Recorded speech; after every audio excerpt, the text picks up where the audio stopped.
Hello, agentpreneurs, and welcome to episode 70 of the Daily List Report. We've got an interesting episode for you today. Yesterday, we had Eric Mitchell on, a very familiar guest, and we were talking about the recent Supreme Court ruling and, frankly, what all of you agents should be doing right now, which is trying to get listings. And I know that sounds obvious, but you need to be talking to your sellers about what's happening in the market right now, the lack of inventory, and that's why prices are holding and in many cases increasing in some markets. So what we did at the back end of that conversation and what we're going to do today is we're going to play the second half of that interview where Eric is talking about the why and how of money. This is actually based on a book that he's written that's coming out soon. But I think the principles are absolutely incredible, and we had a great conversation talking about his book for the first time here on this show, and I want to play that for you right now. Eric, let's move into our last topic of the day, right? We've talked about this for a while. You have a book that's coming out. You've been gracious enough that we've never actually really talked about it, right? But we're going to change that today. So I'm going to give you a chance to talk a little bit about this. I just pulled up, if you don't mind, the website, The Why of Money, has some introductory information on it, and a good place to look, and I think you can register for a preview there. But Eric, if you don't mind, let's just spend a couple minutes on this. I'd love for you to talk about who this book is for, why you wrote this book, and sort of some of the ideas behind it. Yeah, I mean, my journey in understanding why started back in 2001. One of my mentors asked me about making money, and he said, "Why do you want to make money?" Right? And I was in the mortgage industry at the time. I was 2 years in. And I said, well, it's about security. It's about being a provider. It's about not having stress, right? And he looked at me and he says, great, you're always going to be broke. I was like, what? What? He said, well, if those are your answers, you don't want it bad enough. You just don't. And so you're not going to go through the obstacles. You're not going to force your way through the obstacles to become wealthy. You're just not. I mean, you might make $100,000 a year. Right, but that's it. Maybe you get to 200,000, but you're never going to get to $1 million a year. You're never going to get to $2 million a year. It's because you don't want it bad enough. I was like, how do you get to that conclusion from these answers? Yeah. He says, because those are the wrong answers. What do you mean they're the wrong answers? They're my answers, right? I was like offended, right? Like, who are you to judge me? Meanwhile, here's a guy earning $3+ million a year. I was earning about $100,000 a year at the time. Yeah. Right. And so do I dismiss him as being wrong? Right. Or do I need to try and learn this? Yeah. Is this something I need to learn? Like what answer is the right answer? So I asked him, okay, so what answer is the right answer? And then he gave me what his opinions were. And it was a condensed version compared to what I put in the book. But it made me realize that what I'm willing to do for myself is this much. But what I'm prepared to do for people that I love is this much, right? It's infinite. Yeah. And so if I'm focused on me, I will go up to a wall, but I won't break through the wall. But if I'm doing it for someone I love, there is no wall. I'll go over it, under it, around it, or through it if I have to. I'll pull out a sledgehammer if I have to, if it's for someone I love. Right? And so as soon as I started grasping onto that, I started studying something called neuro-linguistic programming. I've since been master certified in neuro-linguistic programming. And I started a journey of understanding, like, why isn't that being taught? Why did I not understand that? What is it that stops others from understanding it? How do I convey the message in such a way that the person in front of me, whoever that person is, has the capacity to earn millions of dollars? They're choosing not to without understanding that they're choosing not to. Right. Because the response you get is, well, Eric, you got to understand my market.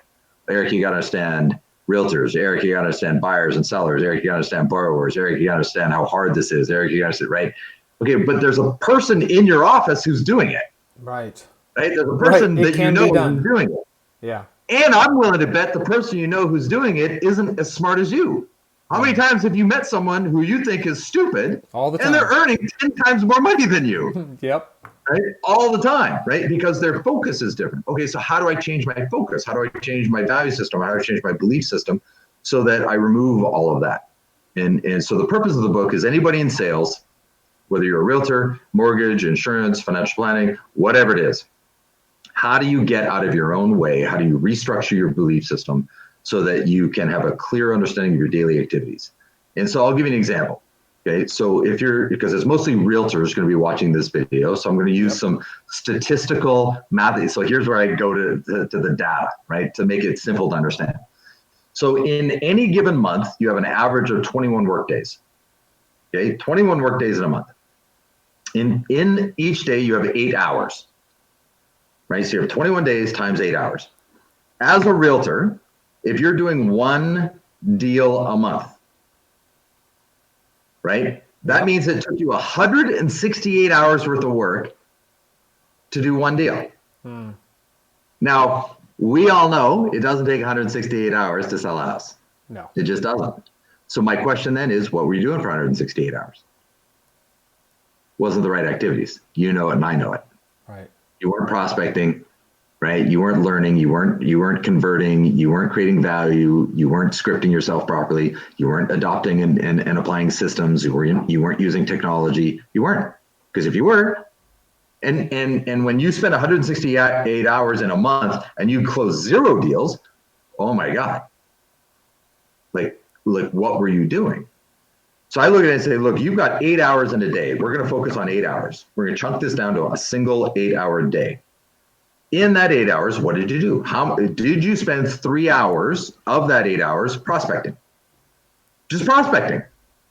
Effective, strategized, scripted, value-based prospecting. No? Why not? You're too busy doing what?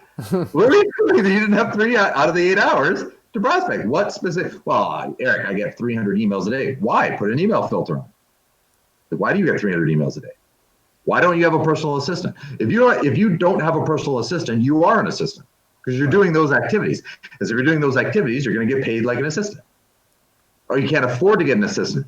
Well, then close deals so you can afford to get an assistant, right? And so I talk in the book about understanding ceilings of complexity, right? You have to change what you're doing based on certain moments, right? If you're a realtor and you're alone, right, you have to access your office transaction coordinator. You have to access your office marketing. You have to access technology to leverage that stuff, right? If you don't have access to any of that stuff, you're in the wrong office. Yeah. Choose a different office. Right. Right? And so you can access all that stuff.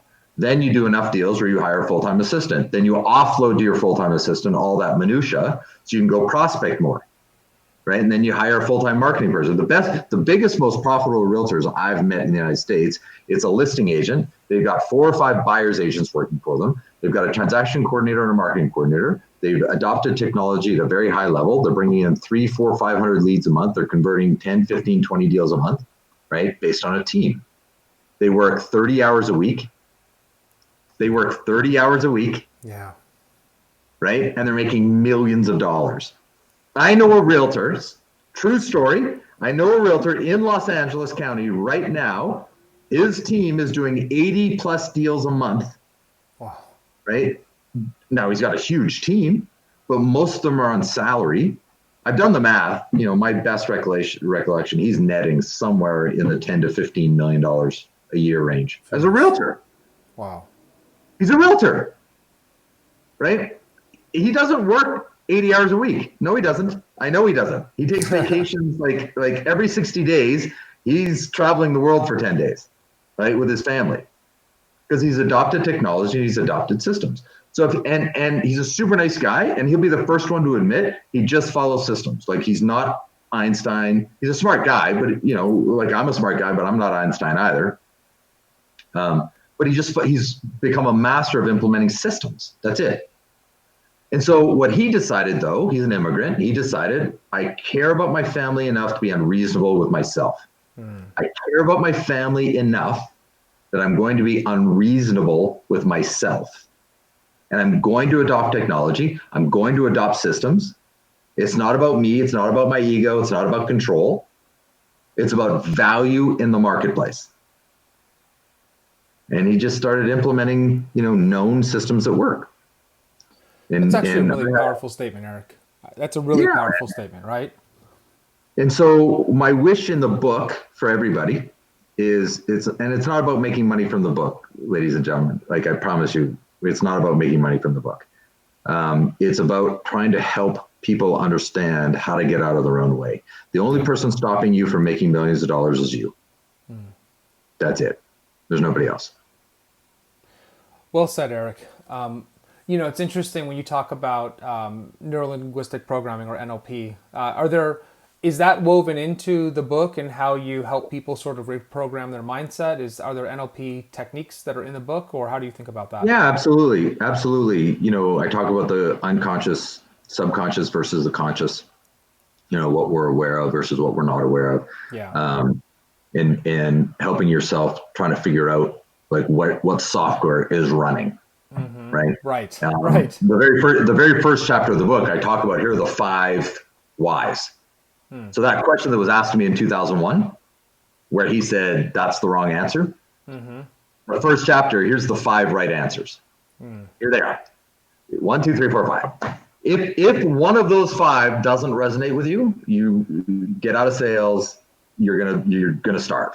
Like it doesn't work for you. If one of those, you don't need all 5. You don't need 2 out of the 5. You need 1. Right. You can have more than 1. Right. And just for those watching, right? So 1 is you've come from a bad environment, right? And so I call it a lifestyle enhancement, right? You came from a very bad childhood. You came from a third world country. You came from something, and you're looking at it in the rearview mirror saying, I'm never going back. I'm going to outwork everybody. I'm going to, so if you've ever seen an immigrant family that owns a small business and the whole family works in the business and they all work 80 hours a week. Yep. Right? Because they're never going back. Yeah. Right? And we don't care. We're just going to outwork you. We're not smarter than you. We're not more talented than you, but we're going to outwork you. Right? So that's one driver, right? Is I came from a bad place. I'm never going back. And you might have had a great childhood and say, well, that doesn't resonate with. That's okay. That's 1. Right? So number 2 is I call it emotional gratification, but really it's a if you can think of a 4-letter word that starts with the letter F and is followed by a 3-letter word YOU. Right? If you can put those 2 words together, right? That's what you're looking for. You're looking for that moment, right? And that was a big driver for me. And I'll give you examples. If you've ever met somebody who gets divorced and then 2 months after the divorce, they've lost 30 pounds, right? Why? Oh yeah. Because they're looking for that. They're looking for that FU moment, right? They want to walk up to their ex and say, "This is what you missed," right? Yep. But they didn't lose the weight while they were married. But the motivator now is I'm looking for that FU moment. So making money might be an FU moment. I want to prove to my grade 1 teacher who told me I was stupid that I was smart. I want to prove to my dad that I'm worthy. I want to prove to my mom that I'm worthy of love. I want to whatever. It might be that. And you might say, that one doesn't resonate. Okay. Number 3 is caring for your parents. Right? You might be in a culture or a family where you're looking at your parents going, they're not going to be able to take care of themselves. Right? They're not financially ready. There's health problems. There's whatever, and I got to do something to take care of my parents. Right? And so that's the driving factor to earn money. Okay, that's 1. Number 4 is creating opportunities for your children.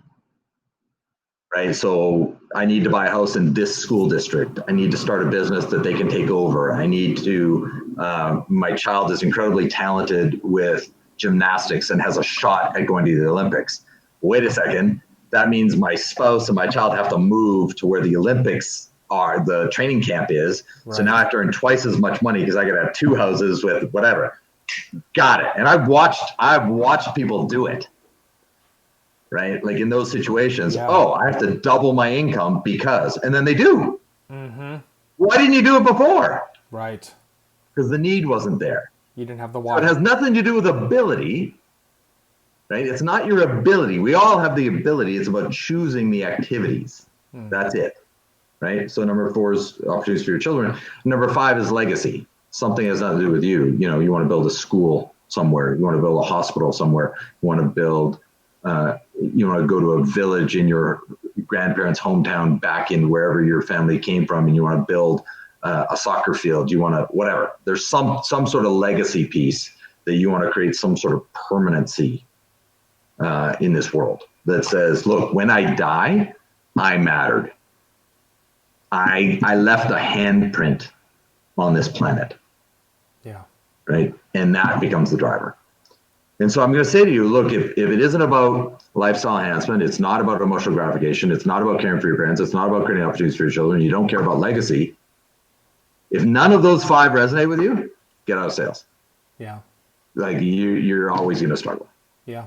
But latch onto one of them and let that be the driver. Like, it's not about earning $1 million a year. It's about, what am I going to use the $1 million for? It's about the dream vacation for your kids. It's about the dream school for your kids. It's about the dream experience for your spouse. It's about whatever that is for you, right? It's not about the money. It's never about the money. It's about what the money does for you. Yeah. Focus Well on said, that, Eric. and then prospecting becomes easy. Absolutely.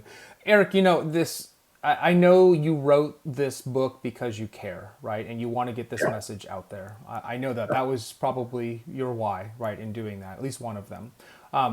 I would love, if you're open to it, I'd love to have you back on to sort of dive into some of these topics, because I think this is a really powerful area. So if you're willing to do that, I'd love to have you back on to do that.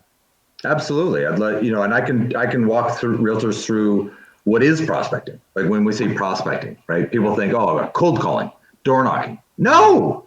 That is not it. Oh my God, cold calling and door knocking. No. Oh, for goodness sakes, no. That's not prospecting. That's banging your head against the wall. Yes. That's not what I'm talking about. Yeah. At all. Right? There are much more effective ways to prospect than that. Well, let's do that. And I'm not knocking it. You can do it. Of course. Pun intended, right? You're not knocking it. That's great. Hey, Eric, why don't we wrap up for today? This has been a great conversation as always. We covered a lot of ground, frankly, right? News, markets, advice for agents, get those listings, get those sellers off the fence. And then as a surprise, just really diving into your book and the why of money. I think it's tremendous. So I'm really excited about that. So Eric, thank you so much for your time today. I can't tell you how much I appreciate you doing this. Anytime, brother. All right, Eric. We'll talk to you soon, okay? Bye. Bye. Well, that was amazing, right? So here it is, thewhyofmoney.com, and check that out. We'll keep you posted on when that book becomes widely available. But I think just going through those topics right there, it's absolutely incredible. And we talk a lot on the show about having your why, understanding your why. If you don't understand your why, then you are not going to be successful, whether that's money or anything that you're doing. You have to understand your why. So hope you enjoyed today's episode. Come back and see us again tomorrow. And until then, be safe, be healthy, be happy. We'll see you soon.